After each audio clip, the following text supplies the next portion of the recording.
Hi friends, அனைவருக்கும் வணக்கம். நம்ம இந்த வீடியோ என்ன பார்க்க போகிறோம் பார்த்தீங்கன்னா, இயல் 5 2025-26 கல்வியாண்டு புதிய பாடத்திட்டப்படி 12th தமிழில் இது படமும் புதிய படமாக ஆட் பண்ணியிருக்காங்க.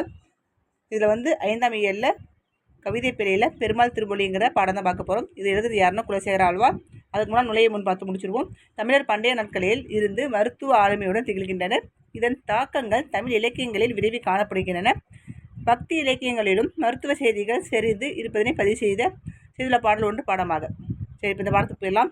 வாளால் அறுத்து சுடினும் மருத்துவன் பால் மாளாத காதல் நோயாளன் போல் மயக்கத்தால் மீளா துயர்தரினும் பித்துவ கோட்டம்மா நீ ஆளா உணர்தருளே பார்ப்பான் அடியேனே.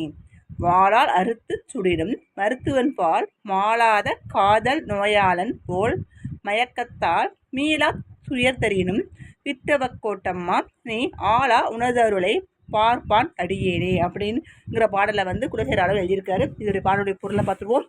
பாடலுடைய பொருள் பாருங்கள். மருத்துவர் உடலில் ஏற்பட்ட புண்ணை கத்தியால் அறுத்து சுட்டாலும் அது நன்மைக்கே என்று உணர்ந்து நோயாளி அவரை நேசிப்பார். அதாவது ஒருத்தர்களுக்கு வந்து உடம்புல ஏதாவது புண்ணு ஏற்பட்டால் அதை அறுத்து, அதாவது உதாரணத்துக்கு சொல்லணும்னா இதய நோய் வந்திருக்குன்னு வச்சுக்கோங்களேன், அது புண்ணு அந்த கத்தியால் வெட்டி அதை நம்ம ஆப்ரேஷன் பண்ணாலும் அது நன்மைக்கே அப்படின்னு நோயாளி நினைக்கிற மாதிரி நினைச்சு நோயாளி மருத்துவர் நேசிப்பார். அதே போல பித்துவ கோட்டையில் எழுந்தருளில் இருக்கும் அன்னையை இது போன்று நீ உனது விளையாட்டால் நீங்காத துன்பத்தை எனக்கு தந்தாலும் உன் அடியவனாகிய நான் உன் அருளை எப்பொழுதும் எதிர்பார்த்து வாழ்கிறேன் அப்படின்ட்டு குலசேகர ஆழ்வார் பாடியிருக்கார் இந்த பாடலை. இதுக்கு சொல்லும் பொருளும் பார்த்துருவோம். சுடினம் என்னன்னா சுட்டாலும், மாளாதன தீராத மாயம்னா விளையாட்டு. அப்புறம் வித்துவக்கோட்டை என்னென்னா, வித்துவக்கோடுங்கிற ஊர் வந்து கேரளா மாநிலத்தில் இருக்கிற பாலக்காடு மாவட்டத்தில் இருக்குது. குலசேகர ஆழ்வார் அங்குள்ள இறைவனையான உய்ய வந்த பெருமாளை அன்னையாக உருவகித்து படுகிறார். அதாவது வித்துவக்கோட்டையில் இருக்கிற கடவுள் பேர் என்னன்னு பார்த்தீங்கவங்க உய்ய வந்த பெருமாள். அது எந்த ஊரில் இருக்குன்னா கேரளா மாநிலத்தில் இருக்கிற பாலக்காடுங்கிற ஊரில் இருக்குது. இப்போ நூல்களை பார்த்துருவோம். 4000 திவ்ய பிரபந்தத்தில் முதலாயிரத்தில் உள்ள 691வது பாசுரம் பாடப்பகுதியில் கொடுக்கப்பட்டுள்ளது.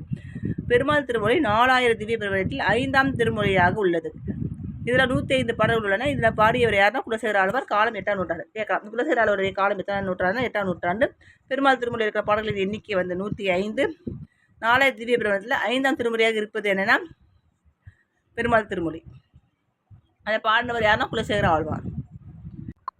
இதுக்கு முந்தைய வீடியோவில் நகுலன் கவிதைகள், காவியம், சூரியனை பிரசவிக்கும் பாறை, மெய்ப்பாடு, அது மட்டும் புறநானூறு, இதெல்லாம் புதுசாக கொடுத்த பாடங்கள்லாம் நம்ம வீடியோவில் போட்டிருக்கோம். பார்க்காதவங்களுக்கு இந்த வீடியோ டிஸ்கிரிப்ஷன் லிங்க் கொடுக்குறோம், பாருங்கள். Thank you friends. நம்ம வீடியோ தொடர்ந்து பார்த்துட்டு வாங்க. நம்ம வீடியோ லைக் பண்ணுங்கள், ஷேர் பண்ணுங்கள், சப்ஸ்கிரைப் பண்ணுங்கள். Thank you friends.